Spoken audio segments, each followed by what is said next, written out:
ISTE Standard 5A Model and promote strategies for achieving equitable access to digital tools and resources and technology-related best practices for all students and teachers. I typed under here that I will apply the standard by assisting in a technology program that ensures equitable access to digital tools and resources. I will support this effort by modeling and promoting strategies for achieving this goal. Now, for me personally, in this class, I feel like we mastered this standard by by our professor, Mr. Lewis, allowing us to do assignments, and then he would always ask us questions about how did we do this, what's our reasoning behind it, why did we choose to do it one way and not the other, because there was always one way to do every assignment he gave us. There wasn't always one way to do every assignment. There was multiple ways, and so he would ask us why did we choose that way. So it made us think, and for that, it helped me to be able to go back and model it with my students or with other teachers, so I can step them through and not just give them one way of doing something by giving them multiple ways to achieve a problem. Now, we also did a virtual reality called Third World Farmer, and here is my score where I was able to get to turn 22.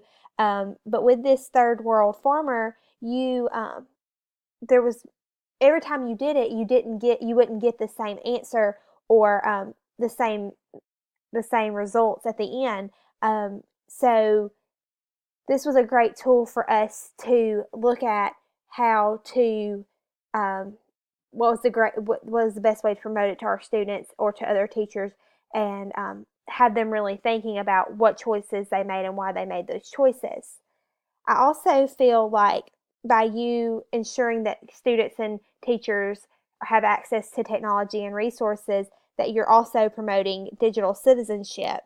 It's so by us doing that digital citizenship, we had to do a newsletter where we were talking about the 21st century classroom and how technology is important, and we were doing this as if we were sending it home to one of our parents, and we just talked about digital citizenship. And this right here, I think, is very important that's the foundation of when you're teaching your students how to use technology, because they need to know how to use it and the proper way to use it before you can teach them.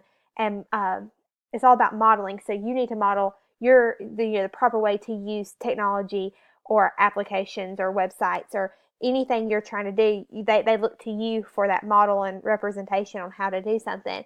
So this is the baseline for you being able to model it. You need to know how to be a good digital citizen. It's very important for you to model and promote your strategies to make sure they have the resources they need. That goes back to your digital citizenship, being able to model for them. You want them to have habits, to see the habits that you do and practice them. And that by doing that, you're allowing other teachers and students seeing how you do something to make them become responsible users of the technology. Because if they're not using it responsibly, then it's kind of a moot point to have technology if they're not doing it the correct way. It's very important for you to be able to collaborate with your other professionals too, so that way you can model together and make sure that students are getting the best practices with technology that they can. I talked a little while ago about the Third World Farmer, and this was a great tool. This is our Facebook page for the class that we were taking this summer, and we were given a list of questions by Mr. Lewis, and we were required to kind of just explain our experience with Third World Farmer and why we chose what we did. And like I was saying, we were able, because of his questions, we were able to really think about why we did what we did, and just our experience with it. So that way you're able to turn around and teach your kids, because you were experiencing it, and like if you were a student, so you're able to model it to your students. But then there's not just one correct answer. So it is important for you to model for your students that their choices will impact their end results. Um, I've talked more about the teacher side, but I feel like if you're a technology coach, it's important for you to lead professional development sessions for teachers. Introduce the new technologies that you might be finding to the students. You might need to write grants or do whatever funding you can to make sure that students have the technology available for them. Currently, right now, I'm at a school where we do not have. It's one Chromebook cart per 4 teachers, and that swaps around. So for me personally, I mean, yes, that's a good, any technology is better than none. So that's a good amount of time for you to have it. But as a technology coach, I may want to try to write grants or something so that there's more technology available for students.